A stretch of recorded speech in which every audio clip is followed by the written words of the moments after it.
Hello बिस्मिल्लाहिर्रहमानिर्रहीम, अस्सलाम वालेकुम टू ऑल माय फ्रेंड्स। और बड़ी प्यारी सुबह है और मैं टेरेस पे बैठ के जो है वो पढ़ रही हूँ बायोलॉजी। गर्मी शदीद है लेकिन क्योंकि डिस्टर्ब नहीं करना घर वालों को, सब लोग सो रहे हैं, तो मैं छत पे आ गई। और मुझे सोबिया ने कहा था कि जो है वो एफएससी का जो कोर्स है वो थोड़ा सा उसे देख लें, जल्द से जल्द कंप्लीट करवाएं, तो इसलिए मैंने सोचा कि फटाफट काम को शुरू करती हूँ इस वजह से। ठीक है जी, तो बिस्मिल्लाह करते हैं, स्टार्ट करते हैं। जैसे कि मैंने कहा था, मैं फिर से किडनी को जो वो स्टक हूँ, इसी को चिपकी हुई हूँ, तो उसी को पहले कंप्लीट करती हूँ, उसके बाद पढ़ा है, बुक पढ़ी है, पढ़ लेंगे। अच्छा जी,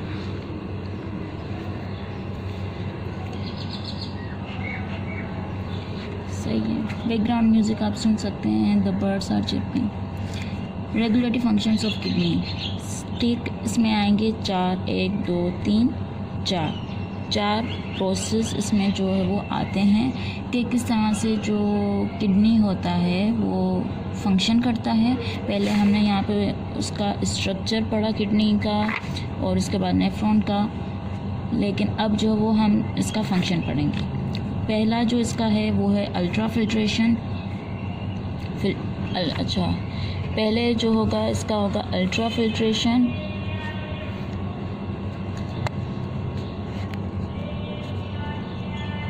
ठीक है जी, अल्ट्रा फिल्ट्रेशन, उसके बाद होगा री absorption.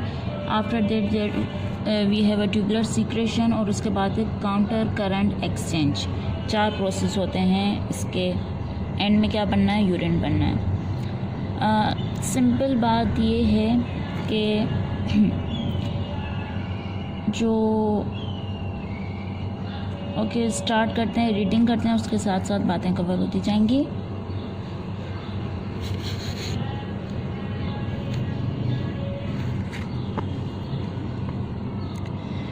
Regulatory functions of kidney. The kidney performs regulatory functions by different processes with filtration, reabsorption, tubular secretion, and counter current exchange. These processes are carried on at the level of each nephron. जो kidney होता है उसमें जो है वो regulatory functions जो है वो परफॉर्म होते हैं, मतलब उसमें किडनी में डिफरेंट प्रोसेसेस होते हैं। उन्हें जो वो फिल्ट्रेशन कह लें, रीएब्जॉर्प्शन कह लें, ट्यूबुलर सीक्रेशन कह लें, और जो है वो चौथा होता है काउंटर करंट एक्सचेंज। 4 प्रोसेस होते हैं, और ये जो चारों प्रोसेस होते हैं ये हर एक नेफ्रॉन में होते हैं। It has been calculated that about 1100 to 2000 liters of blood flow through the kidney each day. ये मतलब एक तरह से जो वो कैलकुलेट किया गया है कि 1100 से लेके 2000 जो लीटर से ब्लड का वो फ्लो करता है हर एक किडनी में से हर रोज़। मतलब कि एक दिन में जो है वो आपका 1100 से लेके 2000 लीटर जो ब्लड होगा वो किडनी में से फ़िल्टर होगा, मतलब फ्लो होगा। ठीक है जी, उसके बाद आता है the nephrons and collecting ducts processes about 180 litres of filtrate, but the kidneys excrete only about 1 to 2 litres of urine. जो किडनी होता है वो 1 से 2 लीटर यूरिन को सीक्रेट करता है, और जो नेफ्रॉन्स होते हैं और जो कलेक्टिंग डक्ट का ये जो प्रोसेस होता है इसमें अबाउट 180 लीटर्स 180 लीटर जो वो फिल्ट्रेट मतलब हो सकता है, फिल्ट्रेट करता है। पर जो किडनी सीक्रेट कितना करता है? सिर्फ 1 से 2 litre. The rest of the filtrate is reabsorbed into the blood, और जो दूसरा जो फिल्ट्रेट होता है जो मिनरल्स होंगे वगैरह, तो वो जो है वो ब्लड में एब्जॉर्ब हो जाते हैं।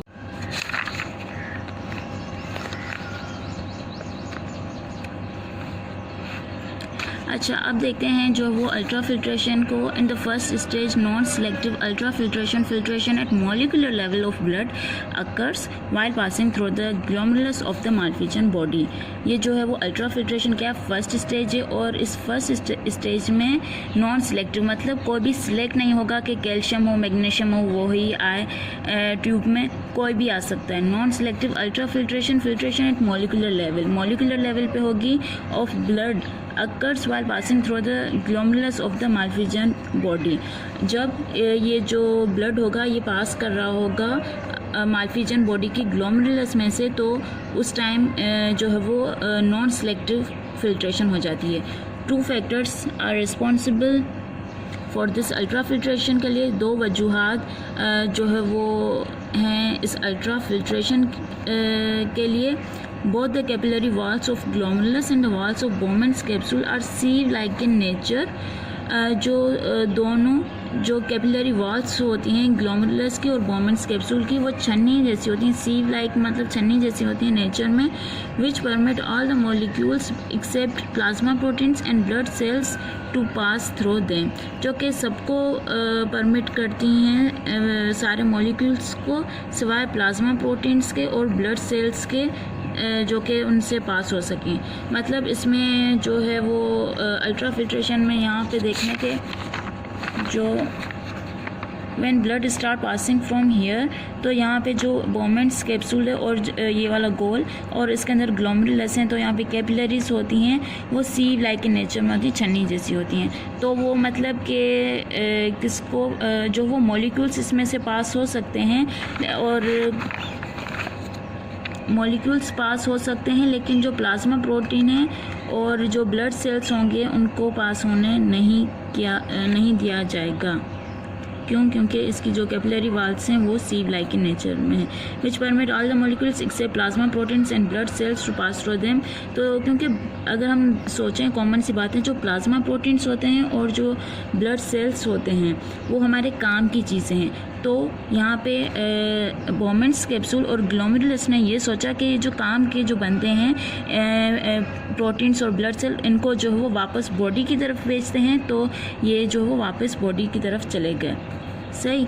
Blood pressure in glomerulus is high, तो जो ब्लड प्रेशर था ग्लोमेरुलस में वो हाई हो गया because the diameter of efferent arteriole is much less than that of afferent arteriole. अब क्या होता है कि पारा चढ़ता ब्लड प्रेशर जो है वो हाई होने लगता है। किसका? Efferent arteriole is much than that of afferent. Blood pressure in glomerulus is high because of the diameter. जो एफ्रेंट आर्ट्रियोल है और इफ्रेन आर्ट्रियोल है, एफ्रेंट आर्ट्रियोल का ब्लड प्रेशर जो है वो क्या होगा? हाई होगा।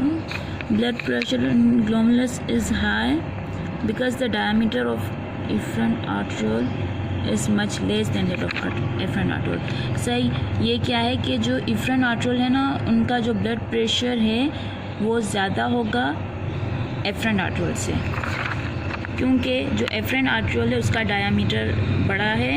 ये मैं हमेशा वर्ड नाली यूज़ करती हूँ। सो अगेन एफ्रेंट आर्ट्रियोल की मतलब ये जो वो बड़ी साइज़ की नाली है, तो इसमें से आसानी से ब्लड पास हो सकता है, इसका डायमीटर है बड़ा।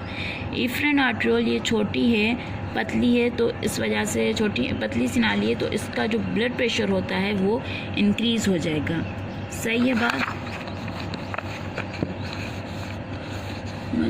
of efferent arteriole. Thus a hydrostatic pressure is generated which forces the smaller molecules of blood from glomerulus into the Bowman's capsule। तो इस वजह से एक तरह से हाइड्रोस्टेटिक प्रेशर जनरेट होता है जो फोर्स करता है स्मॉल मॉलिक्यूल्स को, जो छोटे छोटे मॉलिक्यूल्स हैं ब्लड के, उनको ग्लोमेरुलस से लेके जाता है बोमेन्स कैप्सूल में।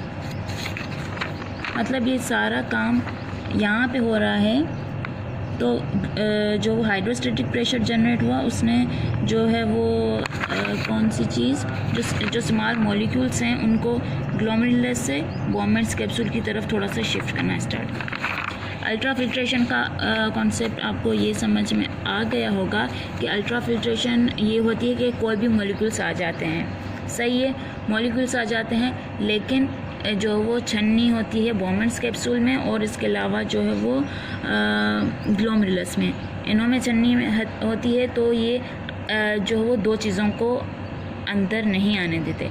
एक जो वो प्लाज्मा प्रोटीन, इसके अलावा जो दूसरे हैं ब्लड सेल्स। सही है, क्योंकि ये दोनों काम की चीज़ें हैं। फिर क्या होता है कि जो एफरेंट और इफरेंट हमेशा इसका जिक्र किया जाता है। जो एफरेंट आर्ट्रियोल है जो कि ब्लड सप्लाई कर रही है वो थोड़ी सी चौड़ी है, डायमीटर उसका बड़ा है, और जो इफरेंट आर्ट्रियोल है उसका जो डायमीटर है वो कम है, मतलब वो थोड़ी सी पतली है।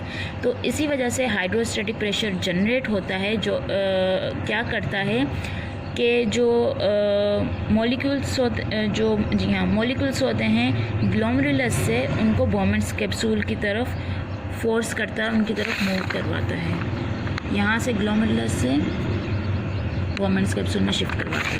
ये थी बात। उसके बाद आती है रीएब्जॉर्प्शन। एब्जॉर्प्शन का मतलब हमें पता है कि जज्ब होना। अब यहाँ पे लिखा हुआ है रीएब्जॉर्प्शन, मतलब वापस से एब्जॉर्ब होना। इस सारे का मकसद ये होगा कि जो एंड प्रोडक्ट हो वो जो है वो यूज़लेस हो, तो इस वजह से बार बार पानी की एब्जॉर्प्शन हो रही है। रीएब्जॉर्प्शन पढ़ते हैं। Active reabsorption of the glomerular filtrate occurs in the proximal convoluted tubule। जो एक्टिव reabsorption होती है glomerular filtrate की, ये होती है proximal convoluted tubule में। ये होगी यहाँ पे होगी, जो proximal convoluted tubule है यहाँ पे होगी absorption। So a large amount of filtrate is reabsorbed and return to circulation. तो जो ज़्यादातर अमाउंट ऑफ फिल्ट्रेट का वो वापस से जज्ब हो जाए, रीअब्जॉर्ब हो जाए और रिटर्न टू सर्कुलेशन और वापस बॉडी में चला जाए। ये हुआ। Here glucose, amino acids, water, salts are reabsorbed. यहाँ पे ग्लूकोज जो होता है वो, अमाइनो एसिड्स जो कि प्रोटीन्स होते हैं, वाटर और साल्ट्स ये रीअब्जॉर्ब हो जाते हैं, जज्ब हो जाते हैं। ठीक है जी। अब मतलब यहाँ पे प्रॉक्सिमल कन्वोल्यूटेड ट्यूबल है, ये क्या करवा रहा है, अमाइनो एसिड्स जो कि प्रोटीन है, ग्लूकोज, इसके अलावा वाटर और साल्ट, उन्हें एब्जॉर्ब करवा रहा है, जज्ब करवा रहा है और वापस कहाँ पे भेज रहा है, बॉडी में भेज रहा है। क्योंकि ये चारों बंदे जो वो हमारे काम के हैं, तो हमने वापस इन्हें कहाँ भेज दिया, बॉडी में भेज दिया। सही है जी। अब आगे देखते हैं कि क्या लिखा हुआ है यहाँ से। हाँ, reabsorption of water also occurs when the filtrate from the proximal convoluted tubule passes down into the descending limb of the loop of Henle। अब जो रीएब्जॉर्प्शन होती है पानी की, अच्छा मैं आपको डिसेंडिंग लिम्ब दिखा दूँ। ये जो है वो फर्स्ट जो पतली वाली है डिसेंडिंग लिम्ब है, और ये जो मोटी वाली है वो असेंडिंग लिम्ब। इनका कहने का मकसद है कि जो एब्जॉर्प्शन यहाँ पे भी होती है प्रॉक्सिमल, इसके बाद जो है वो डिसेंडिंग लिम्ब ये रही। जो पानी की रीएब्जॉर्प्शन मतलब कहाँ पे होगी, जब पानी प्रॉक्सिमल कन्वोल्यूटेड ट्यूबल से मूव होगा डिसेंडिंग लिम्ब की तरफ, जो कि लूप ऑफ हेनल में होता है, वहाँ पे भी पानी जज्ब होगा, पानी की रीएब्जॉर्प्शन होगी।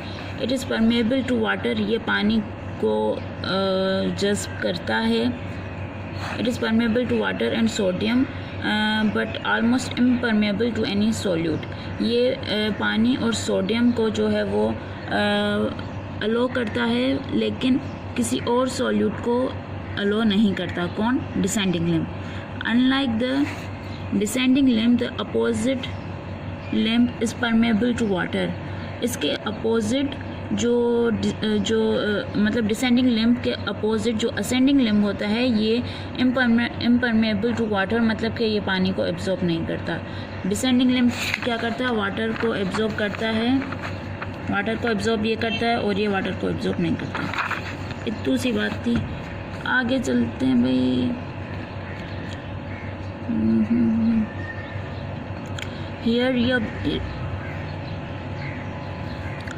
Here reabsorption of sodium and chloride ions takes place through active transport। यहाँ पे reabsorption होती है सोडियम की और क्लोराइड आयंस की एक्टिव ट्रांसपोर्ट के ज़रिए। sodium and chloride ions move out of filtrate and enter into the interstitial fluid where they are taken up by blood। अब क्या होता है, जो सोडियम और क्लोराइड जो आयंस होते हैं ये फिल्ट्रेट से आउट हो जाते हैं, move out of filtrate and enter into interstitial fluid where they are taken up by blood. मतलब कि यहाँ से जो वो सोडियम और क्लोराइड आयंस फिल्ट्रेट से थोड़ा बाहर चले जाते हैं और ब्लड की तरफ चले जाते हैं। The fluid that leaves the ascending limb and collected by distal convoluted tubule is slightly hypotonic to the blood plasma। तो जो फ्लूइड होता है जो कि असेंडिंग लिम्ब से जा के मतलब डिस्टल कन्वोल्यूटेड ट्यूबल में जाएगा, तो ये स्लाइटली थोड़ा सा हाइपोटोनिक होगा, ब्लड के प्लाज्मा से हाइपोटोनिक होगा। In the distal convoluted tubule, concentration of various salts is adjusted under the influence of hormones। और जो distal convoluted tubule होगा ना, तो वहाँ पे जो concentration होगी salts की वो adjust होगी हार्मोन्स की मदद से। कहीं कहीं पे MCQ आता है कि जो है वो मतलब हार्मोन्स कहाँ पे रोल प्ले करते हैं, तो हम कहेंगे डिस्टल कन्वोल्यूटेड ट्यूबल में, जहाँ पे मतलब कि सेटअप होता है लेकिन हार्मोन्स की मदद से। The filtrate being almost urine now is passed into collecting duct. अब यूरिन बन चुका है जो फिल्ट्रेट है, अब ये कलेक्टिंग डक्ट में जाएगा, where the concentration of water in the filtrate is finally adjusted. जहाँ पे जो मतलब जहाँ तक जो है वो वाटर की जो कंसनट्रेशन होती है फिल्ट्रेट में, वो फाइनली एडजस्ट हो जाएगी। सही है जी। स्टेप बाय स्टेप देखते जाएंगे। पानी में से जो वो कभी मतलब ये जो फिल्ट्रेट हम उसे कहेंगे, उसमें से कभी वाटर एब्जॉर्ब हो रहा है, कभी उसमें से जो है वो ब्लड सेल्स, वो कभी plasma protein, amino acid, glucose, ये सारे एब्जॉर्ब होते जा रहे हैं। एंड में जो वो बेकार प्रोडक्ट यूरिन बनने वाला है। अब क्या आता है tubular secretion at the level of यहाँ से at the level of both proximal as well as distal convoluted tubule some poisonous substances as well as nitrogenous substances such as ammonia, urea, uric acid, creatinine are secreted from the blood directly into the filtrate by active transport। अब क्या होता है कि जो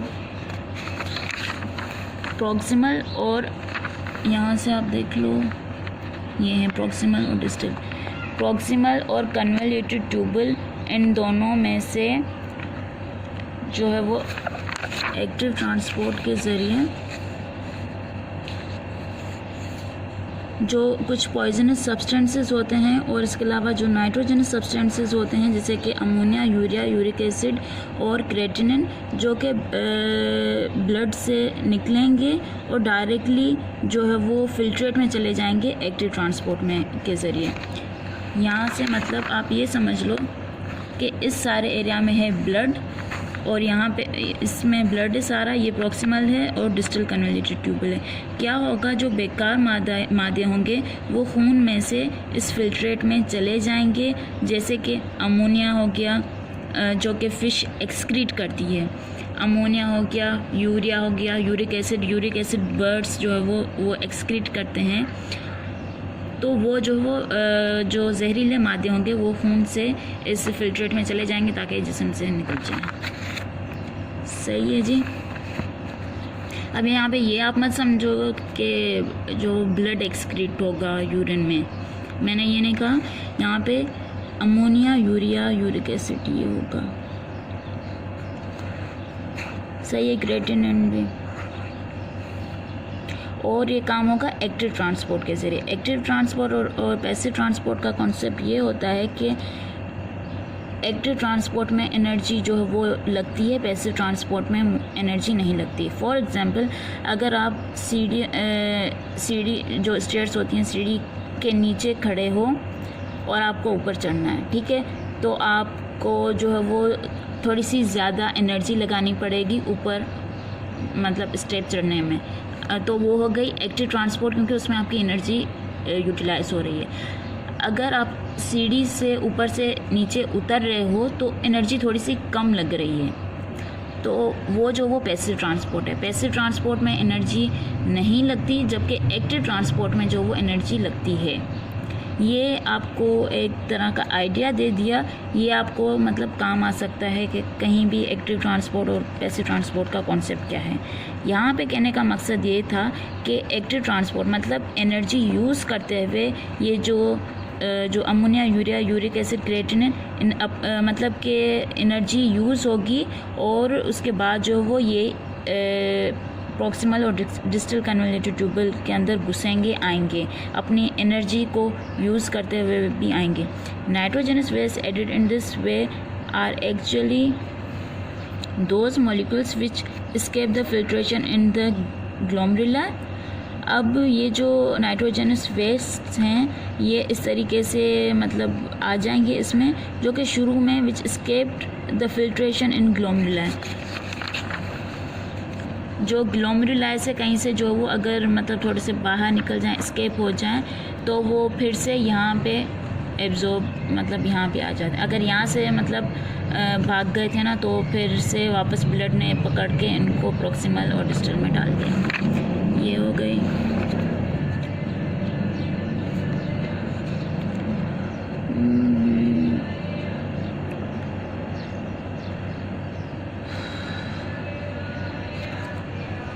Hydrogen and ammonium ion secretion from the interstitial fluid into the distal convoluted tubule plays important role in the maintenance of acid-base balance in the blood। अब यहाँ पे क्या होता है, एक हाइड्रोजन और दूसरे जो अमोनियम आयंस होते हैं, ये इनकी जो सीक्रेशन होती है इंटरस्टिशियल फ्लूइड से डिस्टल कन्वोल्यूटेड ट्यूबल में प्ले करती है अहम किरदार बैलेंस करने में एसिड और बेस, एसिड बेस को मतलब मेंटेन करने में, मतलब पीएच कह लें सिंपल हम, एसिड और बेस। तो उसको जो ब्लड में एसिड बेस मतलब जो ब्लड की जो पीएच कौन मेंटेन करवाता है, हाइड्रोजन और अमोनियम आयन, सही है। और ये ख़ुद कहाँ से आते हैं, इंटरस्टिशियल फ्लूइड में से। इसके बाद जो हमारा फोर्थ प्रोसेस है उसे कहते हैं counter current exchange. Counter current exchange जो है वो इसमें जो है वो दो टाइप्स आ जाती हैं, या मतलब दो तरह के होते हैं। Counter current exchange, there are two counter current systems operating in the medulla which are involved in exchange of solutes and water।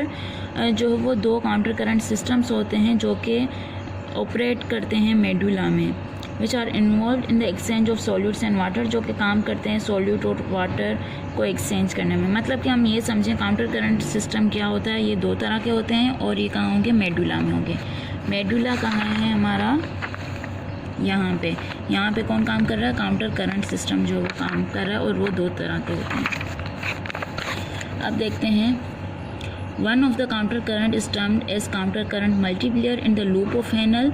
अब जो काउंटर करंट मल्टीप्लेयर है वो कहाँ पे काम कर रहा है, लूप ऑफ हेनल में। लूप ऑफ हेनल हम देख लें इसमें, ठीक है जी, इसमें जो वो काउंटर करंट मल्टीप्लेयर काम कर रहा है। This counter current multiplayer is involve in developing concentration of ions across the medulla. और ये क्या कर रहा है कि जो मेडुला में आयंस की जो कंसनट्रेशन है उसे मेंटेन कर रहा है। While passage of isotonic filtrate through the descending limb, और जबकि जो आइसोटोनिक फिल्ट्रेट अब होता है, एक आइसोटोनिक होता है, हाइपोटोनिक होता है, हाइपरटोनिक फ्लूइड, ये तीन तरह के होते हैं। आइसोटोनिक मतलब कि वो बैलेंस में होता है, एक्सटर्नल और इंटरनल जो फ्लूइड होता है, एनवायरनमेंट होता है, वो बराबर होता है। अब जो पैसेज होगा आइसोटोनिक फ्लूइड का, पहले होगा डिसेंडिंग लिम्ब से, और जहाँ पे रीएब्जॉर्प्शन होगी वाटर की, turns the filtrate gradually hypertonic to the tissue fluid. यहाँ पे जो है वो यार बाबू, ये जो डिसेंडिंग लिम्ब है, हाँ जी, डिसेंडिंग लिम्ब है, यहाँ से सबसे पहले क्या आएगा, आइसोटोनिक फ्लूइड आएगा यहाँ पे, और वो क्या एब्जॉर्ब करवाएगा, through the descending limb the reabsorption of water, पानी एब्जॉर्ब होगा। क्योंकि हमने यहाँ पे क्या पढ़ा था, it is proximal and distal it is permeable to water and sodium but almost impermeable to any solute unlike the descending। अच्छा, तो हमने यहाँ पे शुरू में पढ़ा था डिसेंडिंग लिम्ब इसको चाहता है, पानी को एब्जॉर्ब होने देता है। तो यहाँ पे वही बात है कि जो है जब isotonic filtrate through the descending limb और रीएब्जॉर्प्शन हो गई, उसने जो पानी को जो फिल्ट्रेट था उसे हाइपरटोनिक बना दिया टू द टिश्यू फ्लूइड। पहले जो पानी आइसोटोनिक से हुआ हाइपरटोनिक हो गया, सही। उसके टर्न से filtrate gradually hypertonic to the tissue fluid. अब सबसे पहले होगा आइसोटोनिक फिल्ट्रेट, वो जो है वो डिसेंडिंग लिम्ब से जाएगा और यहाँ पे जो वो वाटर की रीएब्जॉर्प्शन होगी, और जो फिल्ट्रेट होगा वो आइसोटोनिक से ग्रेजुअली टर्न होके हाइपरटोनिक हो जाएगा। अब हमें जैसे कि अगर हम पिछली फिगर को देखें तो हमें ज़्यादा क्लियर हो जाएगा कि यहाँ पे फर्स्ट आती है डिसेंडिंग।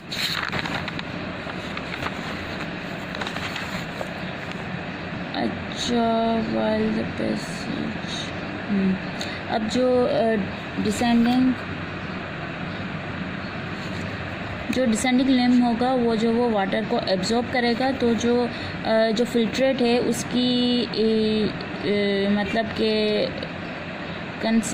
इनकी जो ग्रेडियंट होगी वो आइसोटोनिक से चेंज होके हाइपरटोनिक हो जाएगी, ठीक है। Subsequently in the ascending limb, जो कि डिसेंडिंग लिम्ब की साइड में थी, in the ascending limb the sodium and chloride ions are actively removed from the filtrate, thus reducing the hypertonicity and turning it into hypotonic। अब जो दूसरी side में ascending limb है वो सोडियम और दूसरा क्लोराइड आयंस, इन दोनों को एक्टिवली रिमूव करती है फिल्ट्रेट में से और रिड्यूस करती है हाइपरटोनिसिटी और उसको कन्वर्ट कर देती है हाइपोटोनिक में। पहले आइसोटोनिक था, फिर हाइपरटोनिक हुआ, फिर हाइपोटोनिक हुआ। The sodium and chloride ions remove from the ascending limb slowly diffuse back in the descending limb. अब जो सोडियम और क्लोराइड आयंस जो कि असेंडिंग लिम्ब में से निकले थे, ये वापस से डिफ्यूज बैक करेंगे डिसेंडिंग लिम्ब में। This maintains highest concentration of solutes sodium urea in the inner medulla. अब ये मेंटेन करता है जो वो हाईएस्ट कंसंट्रेशन की सोल्यूट्स की, जैसे सोडियम हो गया, यूरिया होगा, इनर मेडुला में इनकी जो कंसंट्रेशन है उसे मेंटेन करता है। Due to the hypertonic environment almost 90% of water of the filtrate is reabsorb. 90% of water जो है वो फिल्ट्रेट का वो एब्जॉर्ब हो जाता है, बॉडी को मिल जाता है, क्योंकि इन्वायरमेंट क्या है, हाइपरटोनिक है। एज अ कॉन्सिक्वेंस इसके नतीजे में urine passes outside the body is hypertonic to body fluids. जो यूरिन पास होता है बॉडी में से वो बॉडी फ्लूइड से हाइपरटोनिक होता है, मतलब 90% जो पानी होता है। The other counter current system is composed of vesa recta। जो दूसरा वाला जो काउंटर करंट सिस्टम है ये मुश्तमिल होता है वेसा रेक्टा पे। The blood vessels run parallel to the loop of Henle, और ये वो ब्लड वेसल्स हैं जो कि रन करती हैं पैरेलल लूप ऑफ एनल के।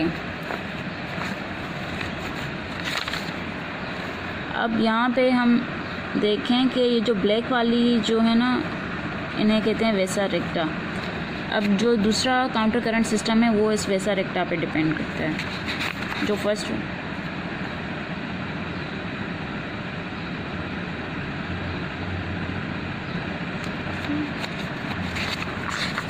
वेसा रेक्टा पे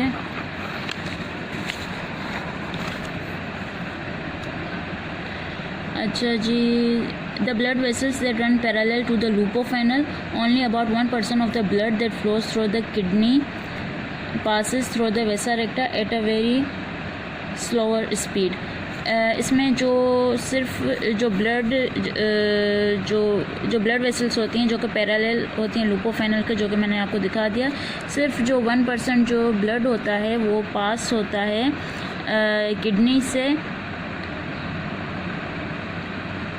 that flows through the kidney passes through the vesa recta at a very slower speed। सिर्फ जो 1% ब्लड होता है जो कि फ़्लो होता है किडनी से, वो पास होता है थ्रू वेसा रेक्टा के ज़रिए और बहुत ही कम स्पीड पे। The blood supply of vesa recta provides sufficient nourishment and oxygen to the cells of medulla and also takes away the water absorbed from the filtrate without affecting the concentration gradient of medulla। अब ये जो blood supply होता है vasa रेक्टा को, वो nourishment मतलब ताकत और नरिशमेंट और जो ऑक्सीजन है ये मेडुला के सेल्स को सप्लाई करता है, और जो वाटर है फिल्ट्रेट में से अभी भी मतलब वो कोशिश करें कि वाटर एब्जॉर्ब हो जाए फिल्ट्रेट में से, तो वाटर एब्जॉर्ब करता है फिल्ट्रेट में से without affecting the concentration gradient of medulla. Medulla की जो कंसनट्रेशन है ग्रेडियंट की उसे इफ़ेक्ट किए बगैर। अब आता है adaptations of kidney and effect of hormones on its working. Structure of kidneys is adapted to the natural habitat of animals. जिस माहौल में जो जानवर रहेगा उसके किडनीज उस हिसाब से होंगे।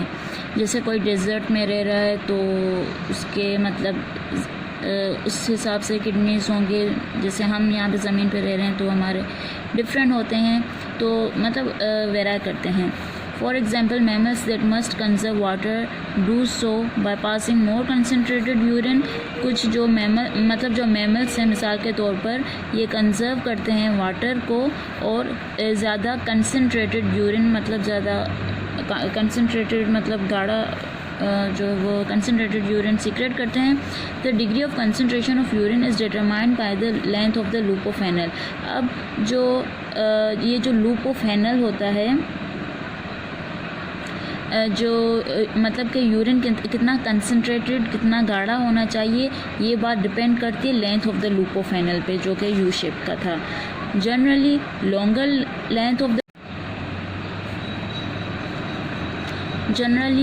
Length of the loop of Henle causes higher concentration of salts in the medulla.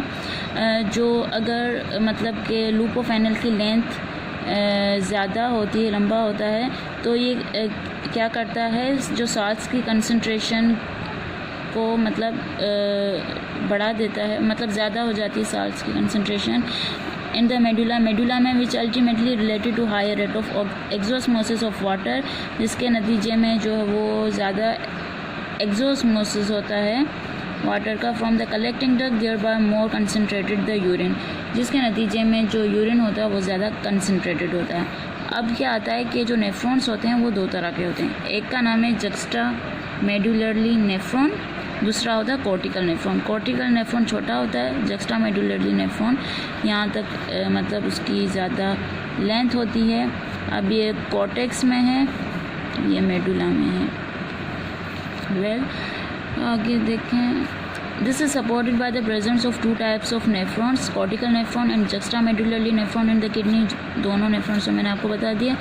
Cortical nephron is a short loop of Henle with a slight extension into the medulla. On the contrary, juxtamedullary nephron has a longer loop of Henle extending deep into the medulla. Thus, greater the demand of conserving water, the greater would be the number of juxtamedullary nephrons in the kidney। ये cortical nephron है वो जो है वो cortex वाले area में है और इसका जो लूप ऑफ हैनल है ये वाला ये छोटा है इनटू द मेडुला, थोड़ा सा मतलब मेडुला की तरफ यहाँ पे आ रहा है। इसके बरक्स जो है वो जक्स्टामेडुलरी नेफ्रॉन है ये वाला, इसका जो लूप ऑफ एनल है उसकी लेंथ बड़ी है मेडुला। तो इस वजह से जो है वो अगर पानी ज़्यादा कंजर्व करना हो तो जो जक्स्टामेडुलरी नेफ्रॉन्स होते हैं किडनी में वो ज़्यादा होने चाहिए अगर ज़्यादा पानी कंजर्व करना हो।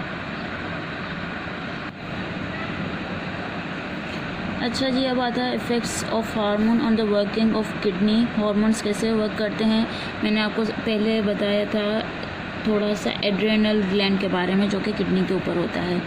The permeability of the walls of the collecting ducts to water is regulated by antidiuretic hormone ADH और वेसोप्रेसिन।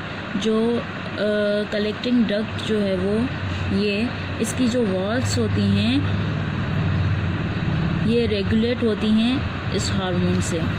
इसका ये नाम भी है, ये नाम भी है, anti diuretic hormone vasopressin. The permeability of the walls of collecting drug to water is regulated by antidiuretic hormone or vasopressin. It is secreted by posterior pituitary gland.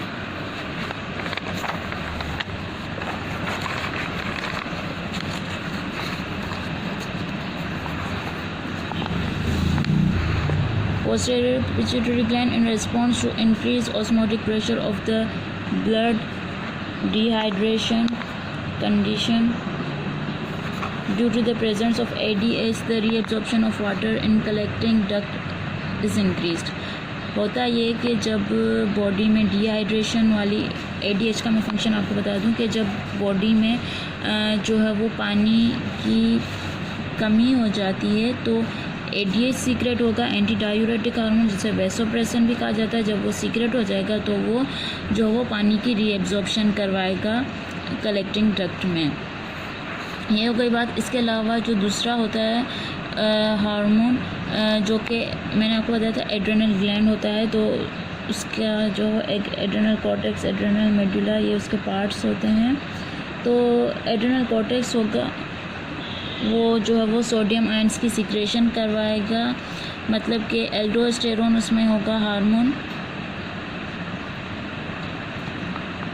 Control by hormone call aldosterone secreted by it increase reabsorption. हाँ, बस यही बात है, aldosterone को secrete करता है adrenal cortex और इसका काम होता है सोडियम आयंस को एब्जॉर्ब करवाना। इसके अलावा तीसरा हार्मोन है पैराथॉर्मोन। इसमें क्या होता है कि जो कैल्शियम आयंस होते हैं ब्लड में वो कंट्रोल होते हैं पैराथॉर्मोन की मदद से। ये जो वो पैराथायरॉयड ग्लैंड सिक्रेट करता है पैराथॉर्मोन को। It increases the reabsorption of calcium ions in nephron. ये जो है वो अगर मतलब ब्लड में कैल्शियम की तादाद मिकदार ज़्यादा हो गई हो तो जो पैराथायरॉयड ग्लैंड होगा वो पैराथॉर्मोन रिलीज़ करेगा ताकि उसकी जो है वो रीएब्जॉर्प्शन हो जाए पैराथॉर्मोन की, और सॉरी कैल्शियम की।